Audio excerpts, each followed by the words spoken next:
आइए सुनते हैं मेरी नई कहानी। मेरी आज की कहानी का नाम है आभा को लग गया चस्का। कहानी को पूरा सुने तो शुरू करते हैं आज की कहानी। आभा गोरे रंग की एक खूबसूरत लड़की थी। उसका कद लंबा, बदन सुडौल और आंखें बड़ी बड़ी व कजरारी थीं।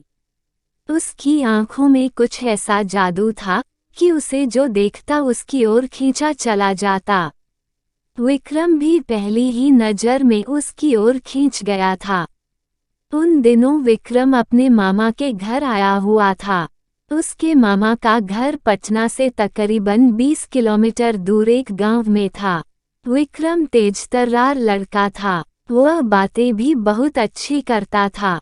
खूबसूरत लड़कियों को पहले तो वह अपने प्रेम जाल में फंसाता था, फिर उन्हें नौकरी दिलाने का लालच देकर हुस्न और जवानी के रसिया लोगों के सामने पेश कर पैसे कमाता था।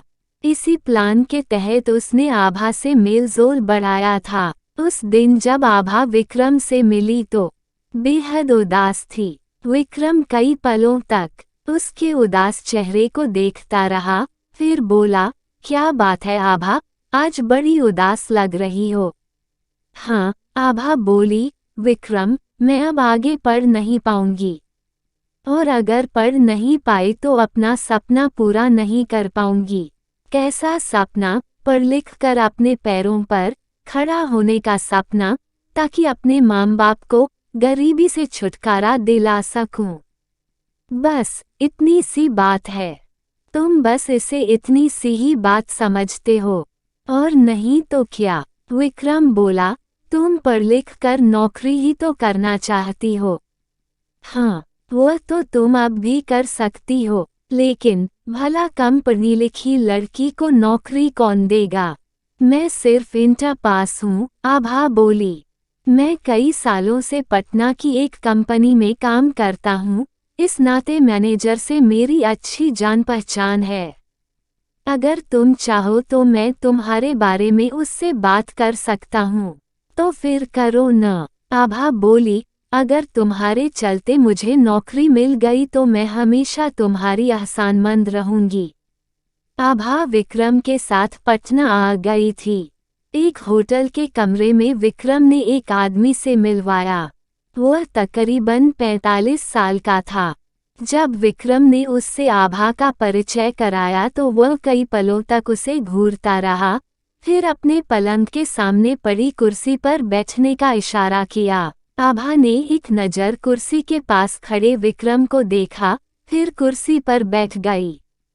उसके बैठते ही विक्रम उस आदमी से बोला, सर, आप आभा से जो कुछ पूछना चाहते हैं पूछिए, मैं थोड़ी देर में आता हूँ। कहने के बाद विक्रम आभा को बोलने का कोई मौका दिए बिना जल्दी से कमरे से निकल गया। उसे इस तरह कमरे से जाते देख आभा पल भर को बौखलाई, फिर अपने आप को संभालते हुए तथाकथित मैनेजर को देखा। उसे अपनी ओर निहारता देख वह बोला, तुम मुझे अपने सर्टिफिकेट दिखाओ। आभा ने उसे अपने सर्टिफिकेट दिखाए। वो कुछ देर तक उन्हें देखने का दिखावा करता रहा, फिर बोला, तुम्हारी पढ़ाई लिखाई तो बहुत कम है। इतनी कम क्वालिफिकेशन पर आजकल नौकरी मिलना मुश्किल है।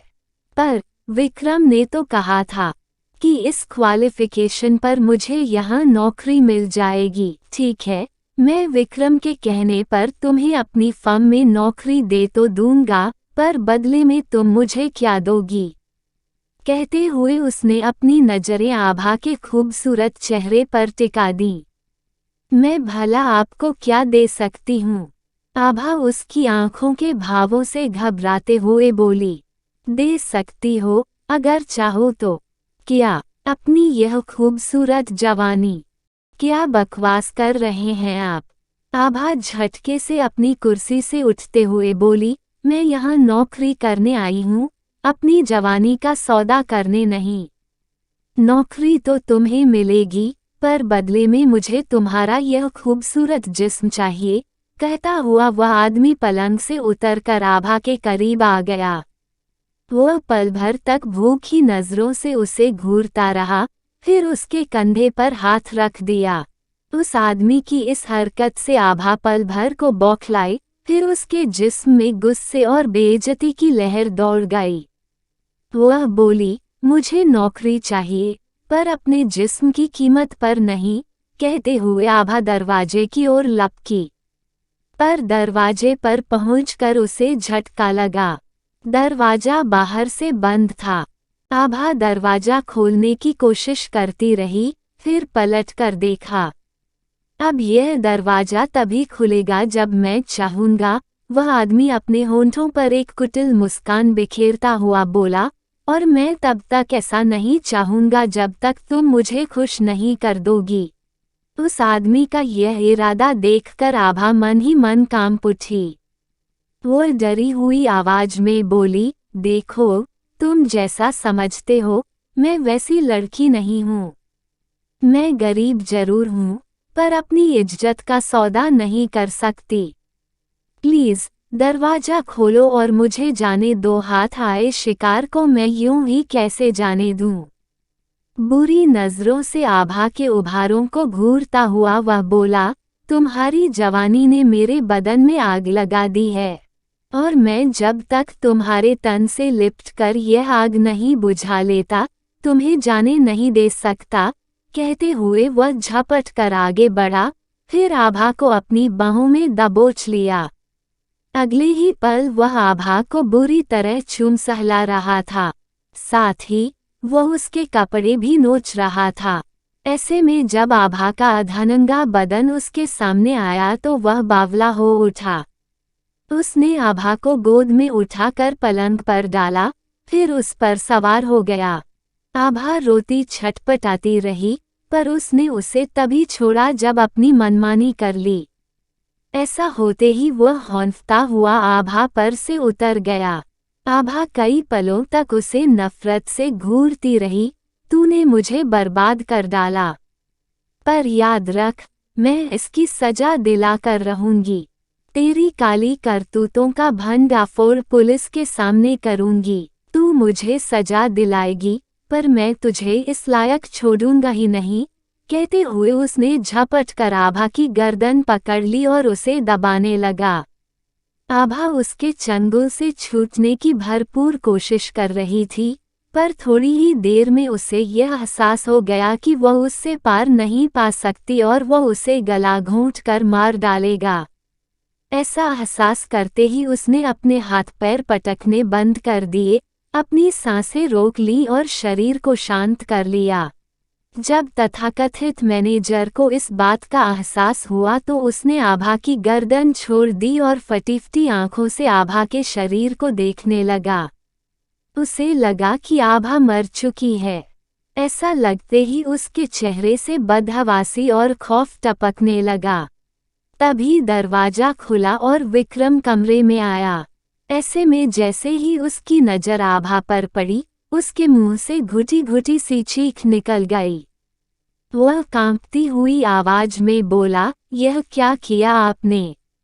इसे तो जान से मार डाला आपने। नहीं, वो आदमी डरी हुई आवाज में बोला, मैं इसे मारना नहीं चाहता था, पर यह पुलिस में जाने की धमकी देने लगी तो मैंने इसका गला दबा दिया, और यह मर गई। विक्रम उसे घूरता हुआ बोला, जरा सोचिए, मगर इस बात का पता होटल वालों को लगा तो वह पुलिस बुला लेंगे। पुलिस आपको पकड़ कर ले जाएगी और आपको फांसी की सजा होगी।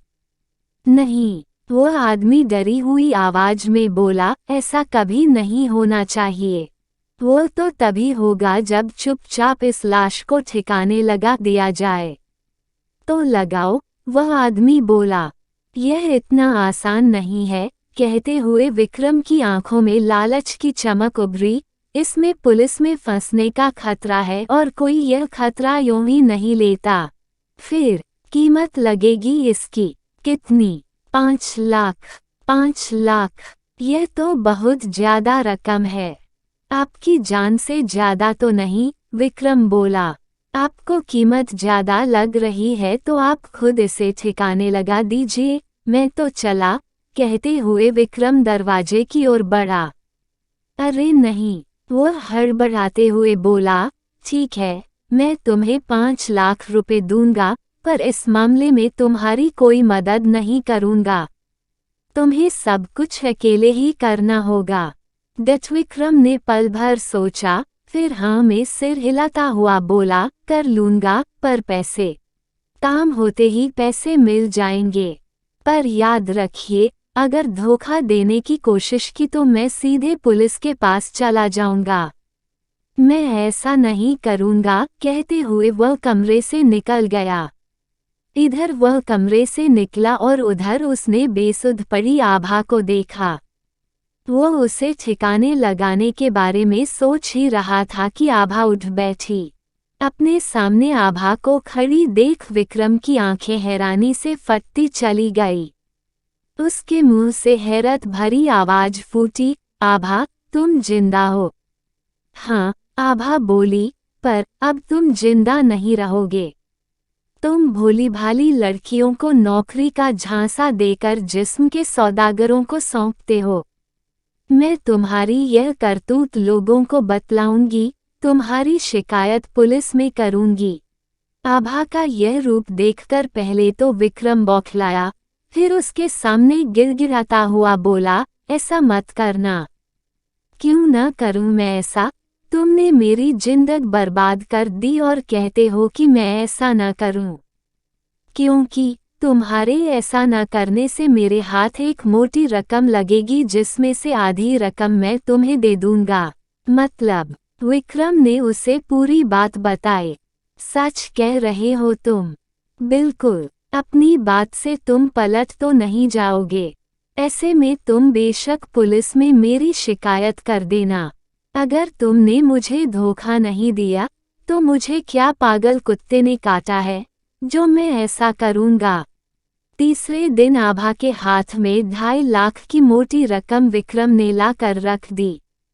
उसने एक चमकती नजर इन नोटों पर डाली, फिर विक्रम की आंखों में झांकते हुए बोली, अगर दोबारा कोई ऐसा ही मोटा मुर्गा फंसे तो मुझसे कहना। मैं फिर से यह सब करने को तैयार हो जाऊंगी, कहते हुए आभा मुस्कराए। जरूर, कहते हुए विक्रम के होंठों पर भी एक दिलफरेब मुस्कान खिल उठी। प्यारे दोस्तों, आपको यह कहानी कैसी लगी, कमेंट में जरूर बताना। ऐसी ही कहानी हर रोज सुनने के लिए चैनल सब्सक्राइब करें